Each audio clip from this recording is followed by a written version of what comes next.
আর দেখবে ছোটদা ভাই আর আইরিদির কাছে যাবেই না। ঠিক হচ্ছে না, এটা একদম ঠিক হচ্ছে না। উড়নবাবু তো আহিরি দিদিটার সঙ্গে দেখা করতে গেছে, ফিরে এসে এসব দেখলে তো খুব রেগে যাবে। তখন কি করব আমি? হে ঠাকুর।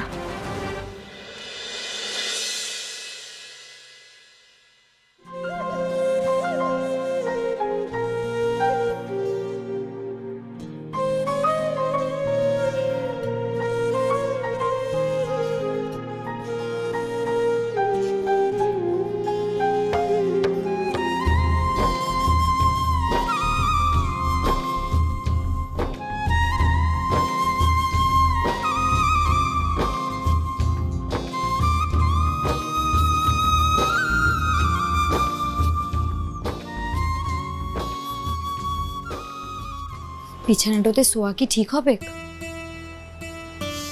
উড়নবাবু এসে দেখে কি বলবে কি করবে সেটা ভেবেই তো ভয়ে আমার হাত পা সিঁধিয়ে যাচ্ছে।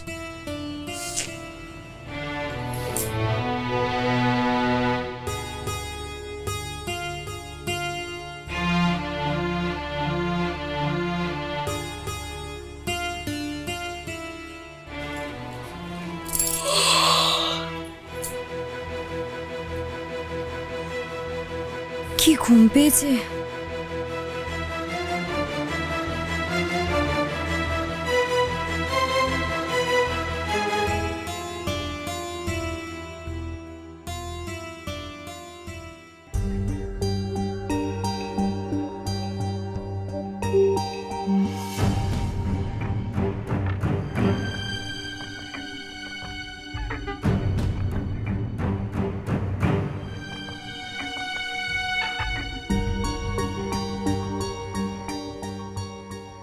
সারা ঘরে ফুল দিয়ে সাজানো, রাঙামতি আমার ঘরে বসে আছে।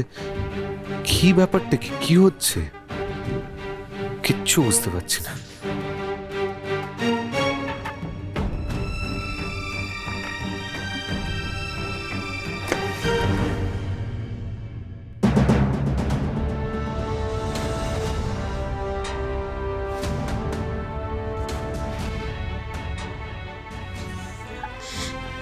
আসলে ওই মা দিদিভাই চর্দিভাই ওরা জোর জবরদস্তি আমাকে ঘরটাতে নিয়ে এলো।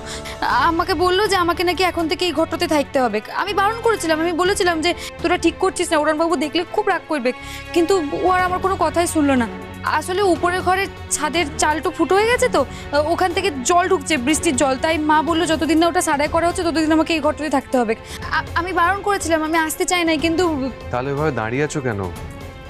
ওইভাবে না ঝিমিয়ে বিছানার এক কোণে গিয়ে শুয়ে পড়ো, যাও।